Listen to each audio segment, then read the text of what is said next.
दोस्तों, कभी आपने महसूस किया है कि जिन प्रोडक्ट, सर्विसेज या चीजों के बारे में आप अपने फैमिली मेंबर्स से या रिलेटिव से बात करते हैं या दोस्तों से बात करते हैं, वो सारे के सारे आपके वेब ब्राउजर में दिखने शुरू हो जाते हैं।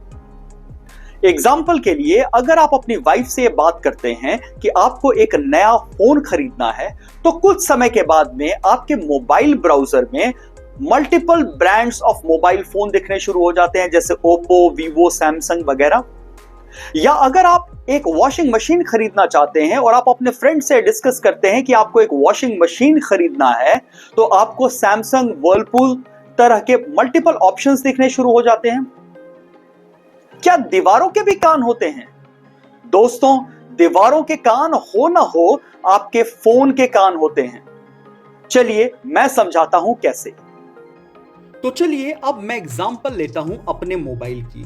ये सैमसंग मोबाइल है जिसमें कुछ ऐप पहले से ही इंस्टॉल्ड थे। जैसे यहां 11 ऐप्स प्री इंस्टॉल्ड थे जब मैंने इस मोबाइल को लिया था। देखते हैं कि आज की तारीख में ये ऐप्स कौन कौन सी चीजों को एक्सेस कर सकते हैं। मैं यहां पे दो ऐप्स को इवैल्यूएट करना चाहूंगा। पहला है स्मार्ट स्विच। इस ऐप को मैंने आज तक कभी यूज नहीं किया है, लेकिन इसके पास मेरे कैलेंडर का एक्सेस है, मेरे कॉन्टैक्ट लिस्ट का एक्सेस है, मेरे फोटोज, वीडियोस, एसएमएस का भी एक्सेस है।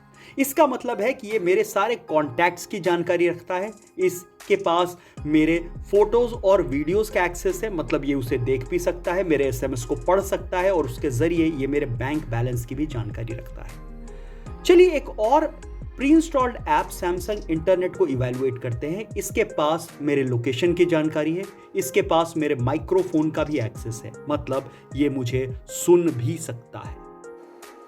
चलिए दोस्तों, अब थोड़ा सा और हैरान और परेशान होने के लिए तैयार हो जाइए। क्यों?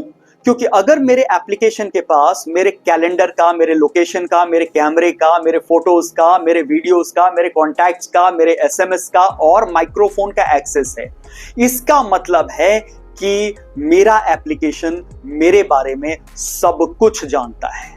कैसे? चलिए मैं आपको फिर से समझाता हूं। अगर मेरे एप्लीकेशन के पास मेरे कैलेंडर का एक्सेस है, तो एप्लीकेशन को यह पता है कि मेरे दिन का शेड्यूल क्या है, या मेरे एप्लीकेशन को यह पता है कि मैंने अपने दोस्तों के या रिलेटिव्स के बर्थडेज किन किन तारीख को सेव किए हैं, उनकी एनिवर्सरी किन किन तारीख को सेव करी हुई है, या अगर मैं छुट्टी मनाने के लिए कहीं गया था तो मैं कितने दिन के लिए गया था।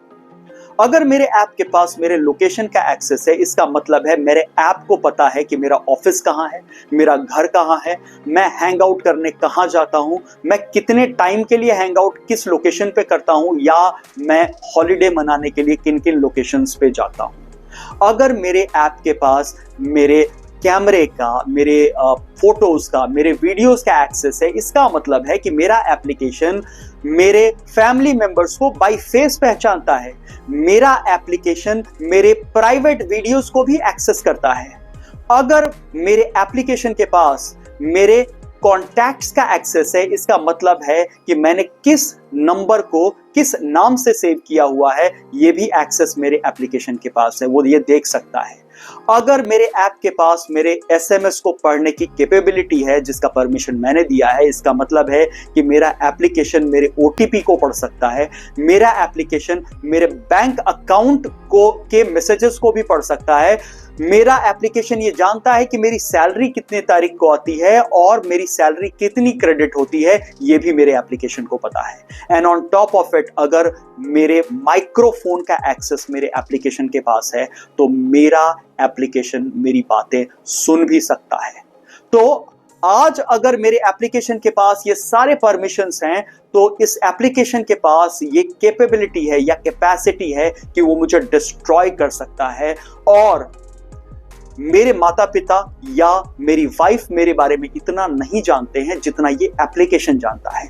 और ये मेरे बारे में जो निजी जानकारी या पर्सनल इंफॉर्मेशन है, अगर किसी थर्ड पार्टी को सेल करता है ये एप्लीकेशन या इसके तरीके का कोई अदर एप्लीकेशन, तो मेरी लाइफ ट्रबल में आ सकती है।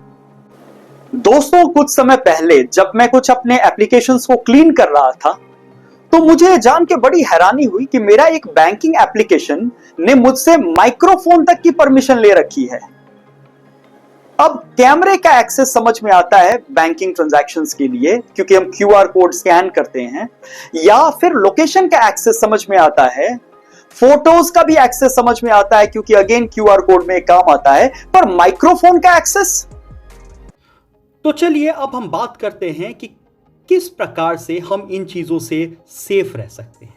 तो सबसे पहली बात कि आपको हर एप्लीकेशन जो आपके मोबाइल में इंस्टॉल्ड है उसको स्क्रूटनाइज करना है, और जहां भी आपने अनडिजायर्ड परमिशन दे रखी है उन परमिशंस को आपको रिमूव करना है।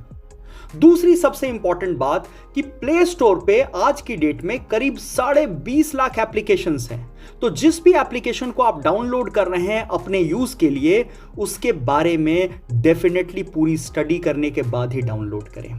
और इन एप्लीकेशंस को जब आप डाउनलोड करें, प्लीज इंश्योर करें कि आप केयरफुल रहें क्या एक्सेस इन्हें देना है और कौन सा एक्सेस इन्हें नहीं देना। और सबसे आखिरी बात, कोशिश करें कि आपका व्हाट्सएप नंबर और बैंक अकाउंट से लिंक्ड नंबर ये अलग अलग मोबाइल नंबर्स हो। तो दोस्तों, अगर ये वीडियो आपको पसंद आई हो तो वीडियो को लाइक करें, शेयर करें और चैनल को सब्सक्राइब करें। और याद रखें, जो आरबीआई कहता है, जानकार बने और सतर्क रहें। Thank you so much for watching this video.